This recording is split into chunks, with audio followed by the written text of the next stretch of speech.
like to correct some of those statements.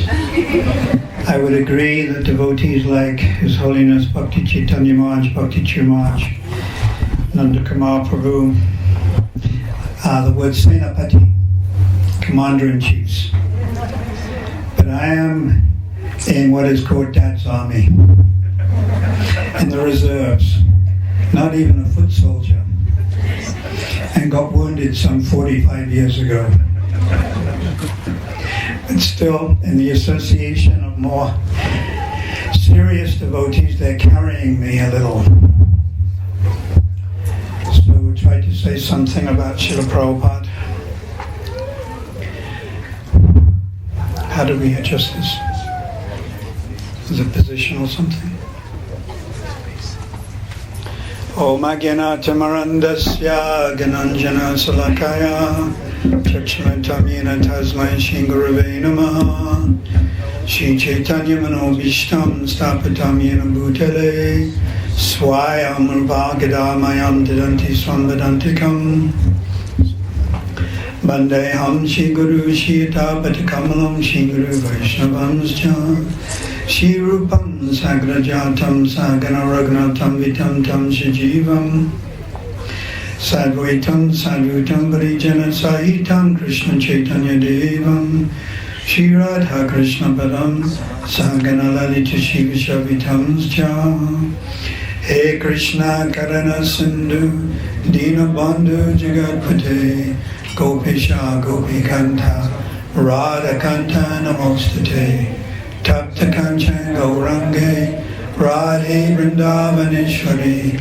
Vrishabhanu Sudadevi Pranamani Haripriye Vanchakalpa Tarubhyasya Kripa Sindhubhi Vacha Patitanam Pavanebhyo Vaishnavebhyo Namo Namaha Shri Krishna Chaitanya Prabhu Nityananda Shri Advaita Gadadhar Shivasani Gaura Bhakta Vrinda Hare Krishna, Krishna Krishna, Hare Hare Hare Rama, Rama Rama, Hare Hare. Everyone, Hare Krishna, Krishna Krishna, Hare Hare Hare Rama, Rama Rama, Hare Hare. Hare Krishna, Krishna Krishna, Hare Hare Hare Rama, Rama Rama, Hare Hare. So we're honoring Srila Prabhupada's disappearance, which took place on the 14th of November 1977, around about 7:25 p.m. in India. Of course, we're 3.5 hours behind India. So at that time, I remember clearly, I was doing a tent campaign in Unit 9 in Chatsworth. So tent campaign meant we used to put up a tent just like this, but not so beautifully decorated. We didn't have, there was only 3 of us actually, so we didn't have such manpower. And it was the beginning of November. We put up a tent, long one, 60 meters long. So this is perhaps 40 meters long. So twice as long, perhaps, as this. And we were getting like 1,000 people every night. In those days, there was no TV. So you couldn't stay at home and watch Doordarshan and Bafana. So people were bored in the Indian community. TV came in, I think, in 1976, but it didn't filter down to the rank and file until later. So we were showing a film, we were putting on plays and giving talks. And people out of curiosity were coming. They're also coming to see the so-called White Swami. Prabhupada referred to his disciples, his American and European disciples, when he took them to India, as his dancing white elephants. Because people would come just to see them. So people were coming to see that also. And I remember we did like 11 or 12 days continuous programs, and then the tent blew down, which was quite usual, but it was the first time for me. So I got a little disconcerted and thought maybe to go back to our temple in Cato Ridge. But the temple president said, no, you put the tent up again and you just carry on. So I carried on. We put up the tent again, carried on. Then 2-3 days later, we got news that Prabhupada had left his body. 14th of November. So that came as a great shock, of course. We didn't really know what was going to happen. But we continued preaching.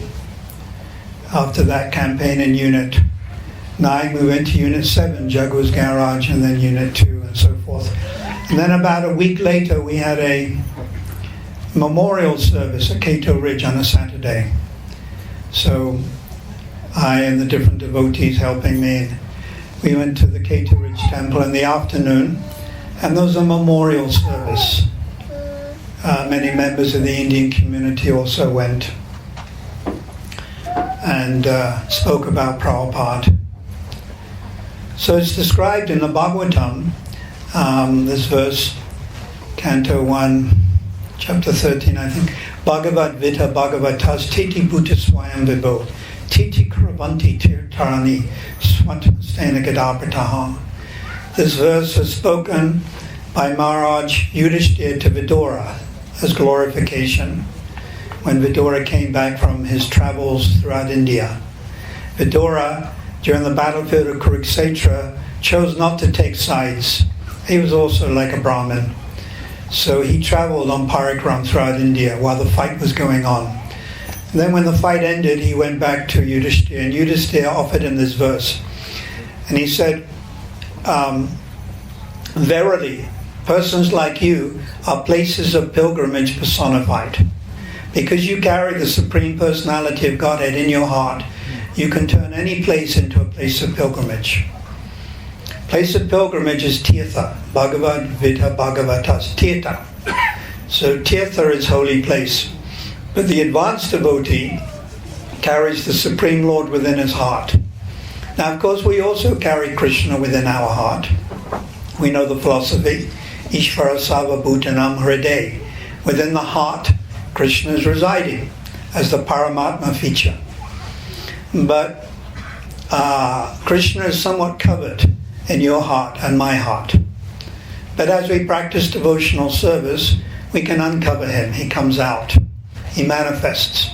But in the pure devotee, Krishna manifests more readily, in a more significant way.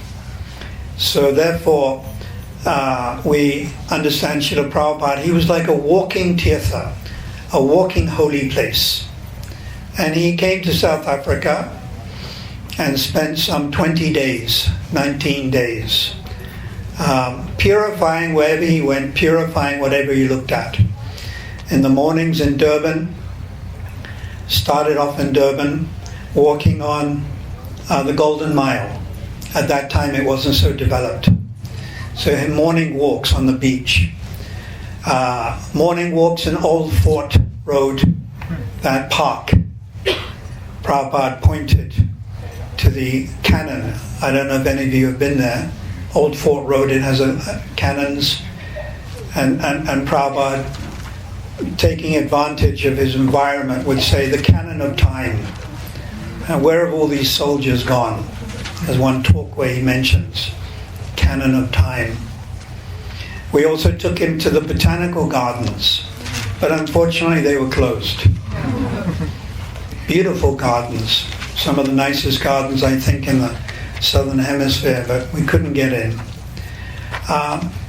And then Srila Prabhupada did programs in Durban, which were very, very well received, Pietermaritzburg and so forth.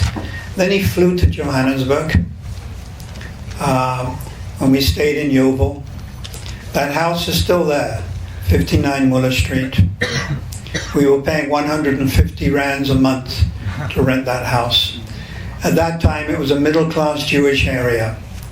I would walk on the streets chanting my japa. There's many churches and synagogues in that particular area.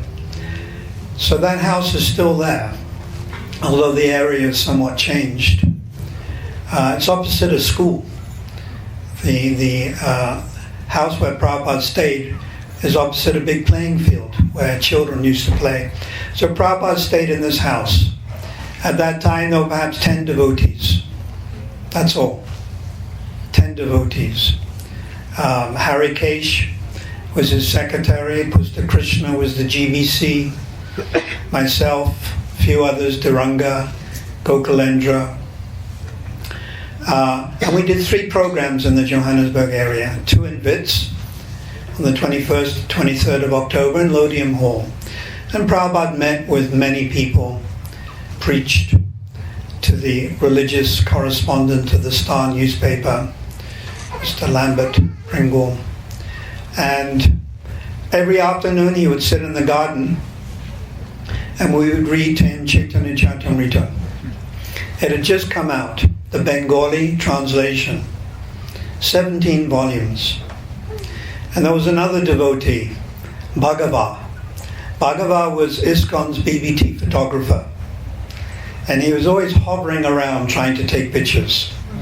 He had this camera, not like these modern digital with a telelens, but he had a nice camera. But Prabhupada didn't like pictures being taken of himself. So there was always a type of problem.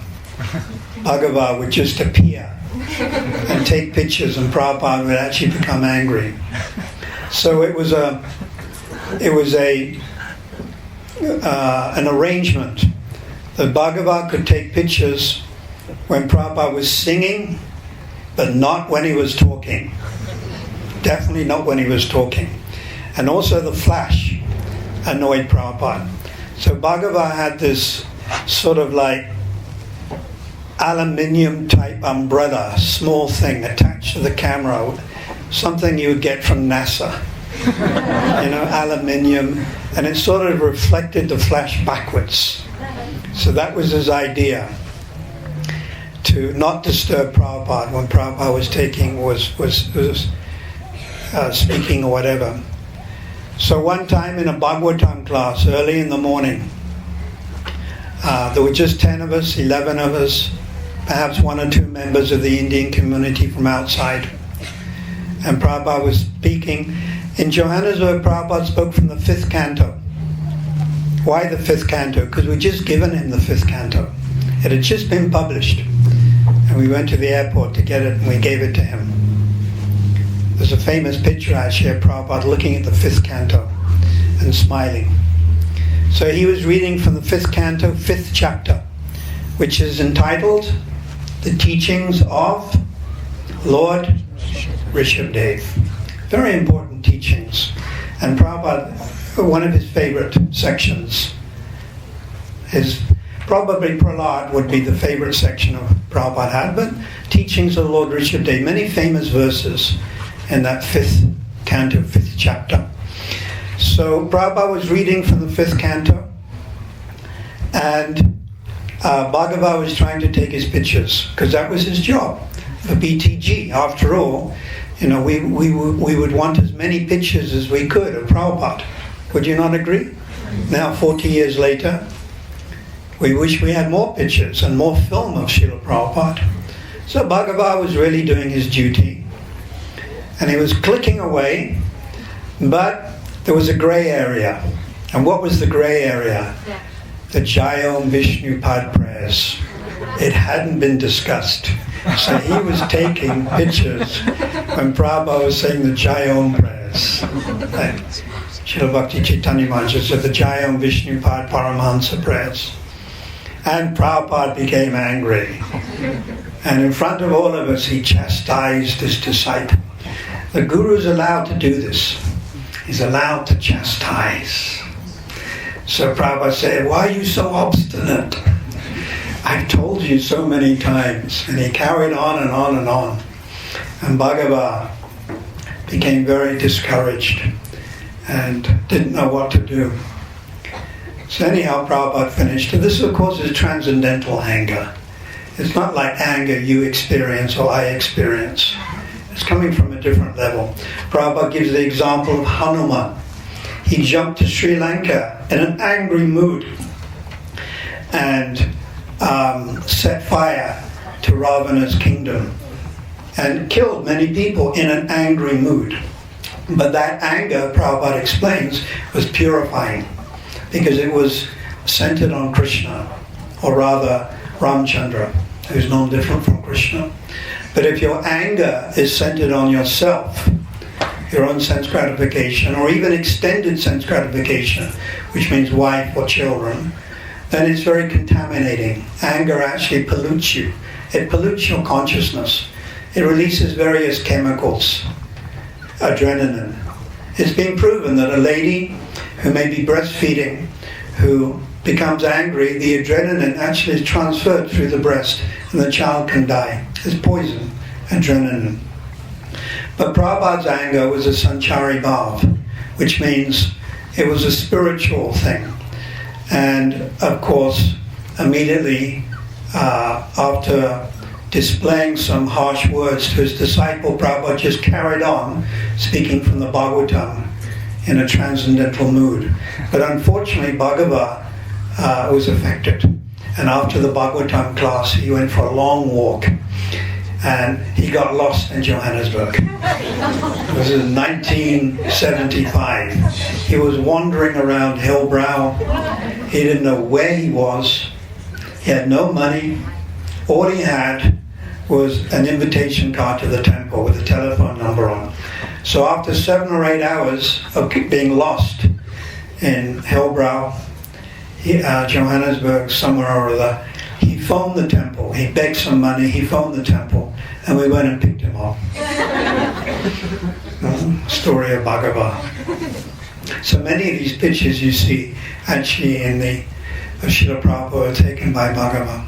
So Prabhupada came here and he purified this southern tip, this foremost southern tip of the dark continent. And towards the end of Prabhupada's life, there's a series of tapes, unedited, of Prabhupada speaking in 1977. I started playing from January 1977 when Prabhupada started to get ill last year. Now I'm up to Prabhupada living in Vrindavan, yes. I'm up to about August. So, 1977. Prabhupada is repeatedly saying, please maintain whatever I've established. This is his request to his disciples. At least maintain. And if you can expand, but at least maintain. So in 1975, we had no property, and there were perhaps 10 devotees. And now, some 40 years later, we have ISKCON properties in ISKCON's name, perhaps a dozen. We have over 11 or 1200 grand disciples of Srila Prabhupada. We even have great-grand disciples of Srila Prabhupada, which means the tradition is carrying on. We've established the Rath Yatra, various Govinda restaurants, and we're trying to establish this Siksha program where devotees are looked after more carefully. So this, of course, is by Prabhupada's grace. Srila Prabhupada is no ordinary devotee. Generally you hear this Kanishta, Majjhima and Uttama. So the Kanishta is the neophyte devotee.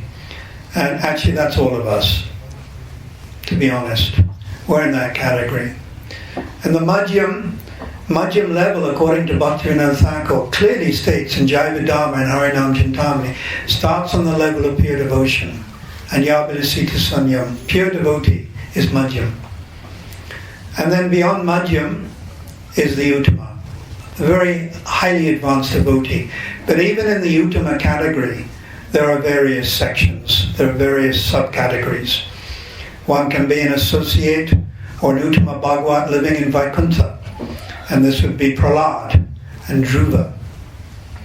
Then beyond or superior in spiritual attachment to Krishna than Vaikuntha is Ayodhya. This is the place of Ram and Hanuman. And superior to that is Dwarka.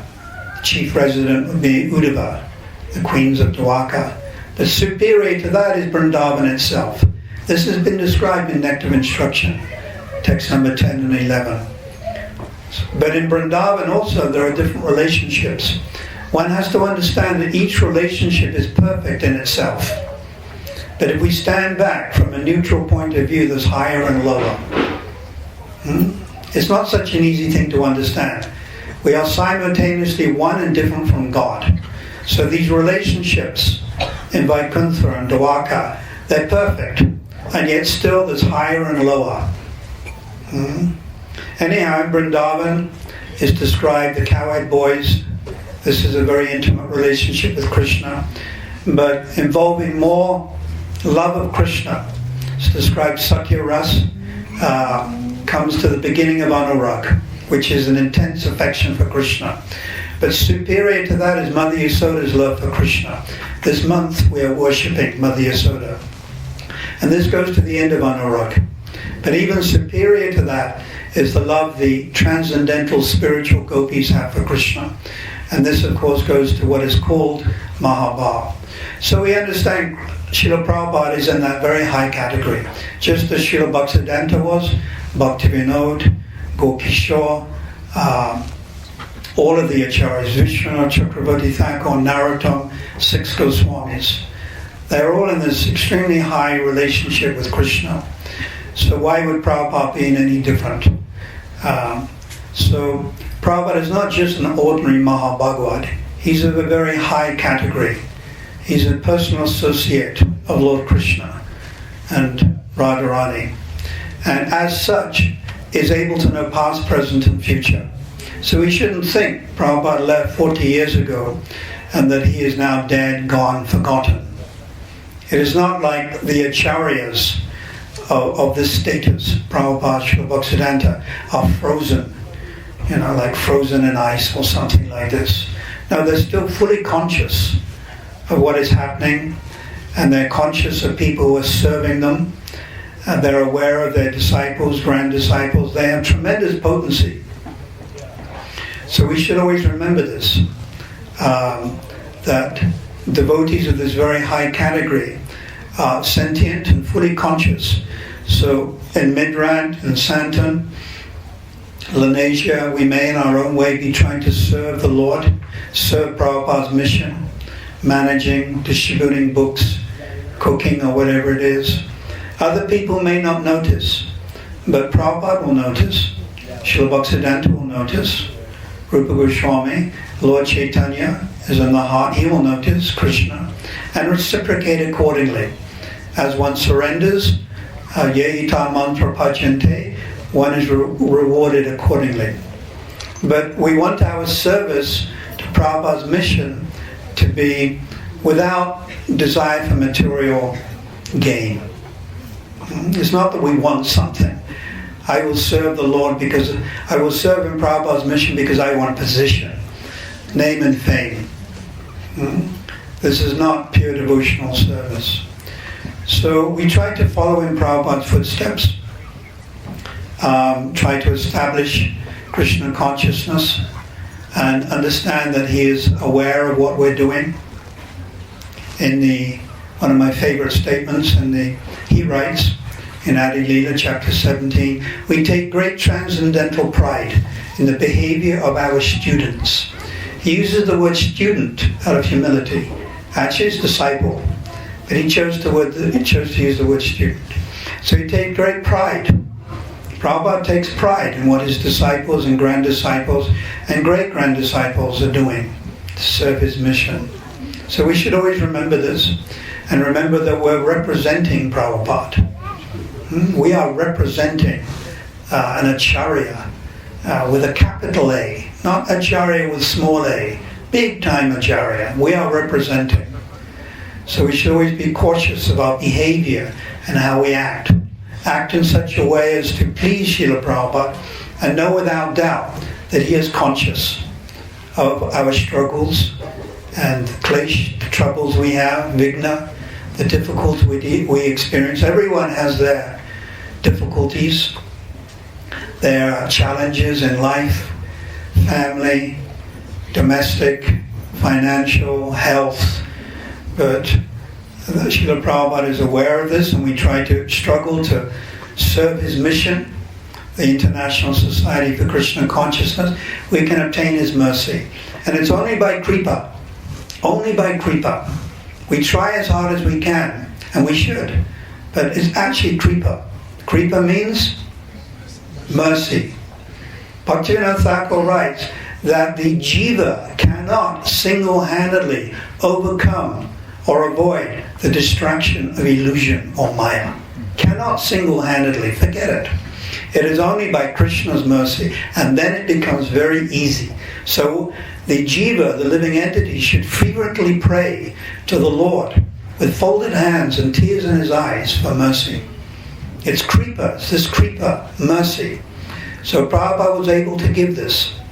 He preached in the West for a very short time, some 11 years, and attracted many devotees, and due to his association, they became Krishna conscious, and then he sent them off to different parts of the world. Germany, Shivananda; England, Mukunda Maharaj, his wife, Guru Das, Shyamasundar.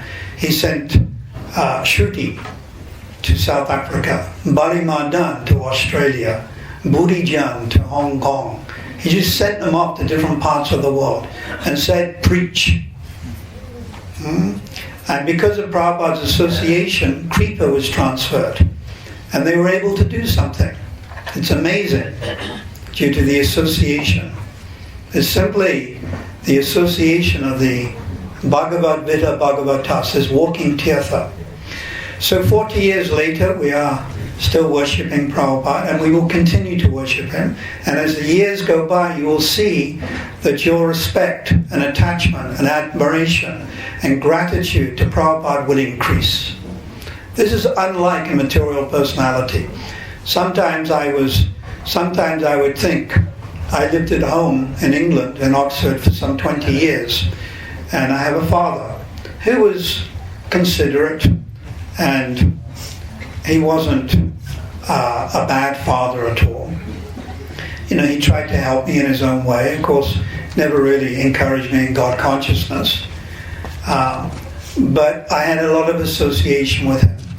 But I rarely think of him. Whereas Prabhupada had much less association with, brief association in South Africa, a little bit of Bhaktivedanta Mana, but I'm thinking and praying to him every day, and have a much more reciprocal relationship with Prabhupada than my own father. Sometimes I think this is so strange, but Prabhupada is a spiritual personality, and one's affection and attachment and gratitude towards him will increase month by month, year by year. Shortly we'll be having the 50th year, and maybe we'll be around, maybe we won't, but still we'll talk about him with even more affection. As you become more advanced, it's called kritagya. You know this word kritagya? Kritagya means gratitude. Your gratitude, your appreciation will increase more and more and more as you advance. And the word akritagya is what? Ingratitude. Ingratitude.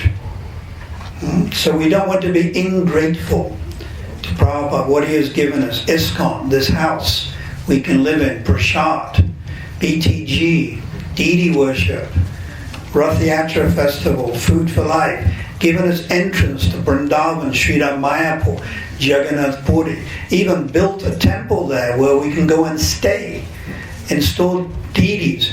And the most important contribution is Bhaktivedanta purports. So it is essential that we develop this gratitude rather than ingratitude. So I will end on a quote from Shakespeare. Blow, blow, O winter wind, thou art not so ungrateful, thou art not so cruel as an ungrateful man or woman. Blow, blow, O winter wind. You know, the winter wind is very piercing. Thou art not so cruel as an ungrateful man or woman. So we have to develop our gratitude to each other, to Prasad, to the holy name, to Vrindavan, Mayapur, the Bhagavad Gita, the purports, and what Prabhupada has given us. It's essential that we do this. So thank you very much. I'd like to thank all of you for devoting your time to Prabhupada's mission and trying to establish it here in South Africa, and I encourage you to dive more deeply into service to Prabhupada's mission, the International Society for Krishna Consciousness. Prabhupada said in the Chaitanya Charitamrita that this movement, the Hare Krishna movement, is non-different from the pastimes performed by Lord Chaitanya Mahaprabhu. So we read in Chaitanya Charitamrita pastimes, Antya Leela, rescuing the Lord from the sea, the Lord dancing in the Jagannath Vallabha gardens.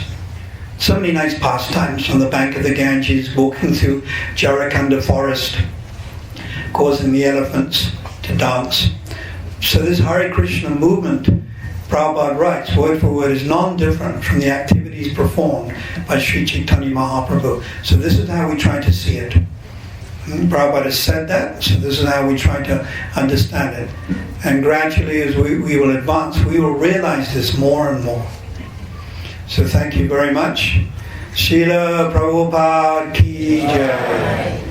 Srila Prabhupada's Disappearance Festival ki jai. Gau Premanandi.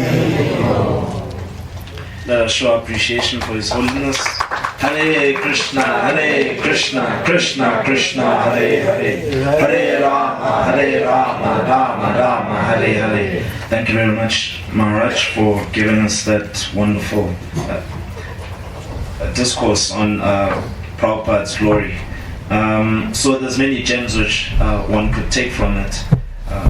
As Maharaj was speaking about how, quoting from the first canto of Srimad Bhagavatam, the 13th chapter, that Prabhupada is also a walking charita. How many of us have read the first canto of Srimad Bhagavatam? Okay, so not a lot. So one thing which obstructs us from increasing